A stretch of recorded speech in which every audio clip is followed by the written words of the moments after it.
Hi guys, it's Caitlin here. I am going to show you today a case of lifting threads on my patient. As you can see, we're starting off by creating vectors on her face bilaterally to see where we'd like to place these threads. So I am starting off at her apex of her cheek, kind of figuring out where she's going to give the most lift from. As you can see, I'm using my thumb and kind of pulling up on that tissue. It's just kind of giving me an idea how much lift she's going to get with one thread and in what vectors we need to create. So I created a vector to the nasolabial fold, the marionette line, the jowl, and I'm also going to do one along the neck and jawline to kind of just give her a very nice lifted appearance. So as you can see, once I have those vectors created, I go in with my pilot needle. I'm kind of creating a hole for my cannula in order to numb those tracks and to place my lifting threads. So I'm kind of just going in, creating a little pocket for those cannulas. Now I'm going to go in with my cannula of lidocaine. This is just to numb the track in order to make it more comfortable for the patient. So since I made that pilot hole earlier, it's a lot easier to get in with that cannula. I'm advancing, tapping on the tissue to make sure that I like my depth, and advancing. You always want to know where your cannula is and where your depth is at to make sure you're in the right plane of tissue.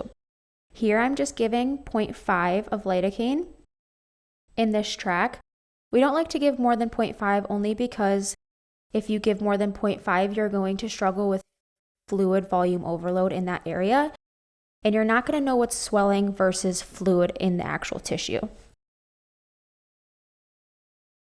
The needle we used for our pilot hole was an 18 gauge by 1 inch needle, and we're using a 22 gauge by 75 millimeter cannula for the numbing. Lidocaine 2% is used in each one of these tracks just to numb the patient. Like I said, I educate the patient about this procedure that it could be uncomfortable, but it should not be very painful. We're doing a very good job of numbing the area, so they should feel pressure more than anything. Now that those tracks are numbed, I'm going in with a lifting thread. For this patient, we use 17 by 70s and 18 by 100 threads, and we use 16 in total. So we kind of used 8 and 8 on each side between all her vectors and her neckline. So as you can see, I'm doing the same thing as I was with the last cannula, is I'm kind of pushing my cannula in, tapping the top of the tissue to make sure I like my depth, and advancing as I go.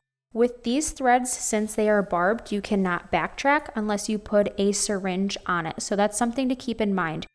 You're always advancing, never backtracking. Again, here I am tapping the tissue, making sure I like my depth, pulling up that tissue as far as I can, and pulling back that cannula. I'm just making sure those threads are engaging and that I'm getting the most lift I can with one thread.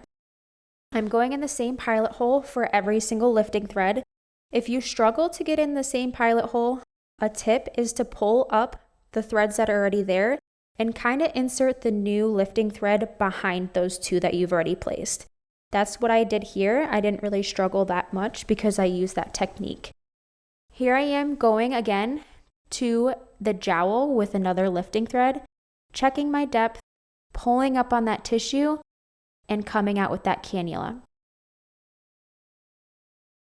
Something that you want to keep in mind when going for that jowl is you want to know where your antagonal notch is. You don't want to be directly in it. So as you can see, I have a little X over it just to kind of make sure that I'm either anterior or posterior to it, so I don't cause any complications for the patient or any severe bruising. As you can see, when I'm cutting these threads, I'm pulling them taut and I'm getting as close as I can to the skin to make sure it's flush. Right now, I'm pushing pressure both ways, kind of making sure I'm feeling those threads engage. You will feel like little pops, and it's just those little barbs on those threads engaging.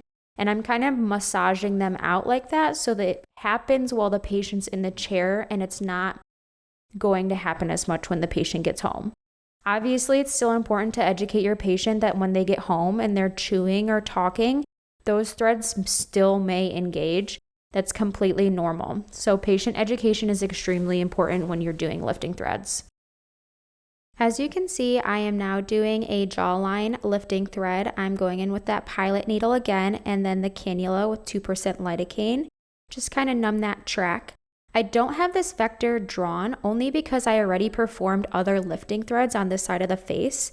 When you draw a vector along the jawline and you've already done other lifting threads in the midface, it kind of skews that line a little bit. So I personally do not like to draw a line. What I do like to keep there is that marking of that antagonal notch so I know what is a safe area and what is not. As you can see, I'm kind of tapping that tissue again just to make sure I really do like my depth and advancing. Tapping and advancing is the key to this to make sure that you're in the right plane of tissue. If for some reason you don't like your depth, it is okay to backtrack, but before you backtrack, you have to put a syringe on the cannula with the thread.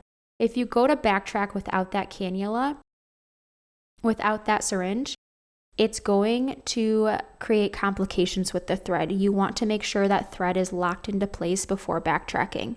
So we're just checking that depth together, me and Elizabeth, and we decide that we liked it. So we are taking out that plastic little stopper and pulling that tissue back and coming out. Once again, we're doing a nice thorough massage with an alcohol swab. We're making sure to keep those areas clean. So we're cleaning them and putting band-aids over them. We're telling the patient to keep these areas as clean as possible, no dirty makeup or anything like that, and to report all complications to us. As you can see, the patient notices an immediate difference, but also those threads will make a long-term difference as well. Thanks for coming along.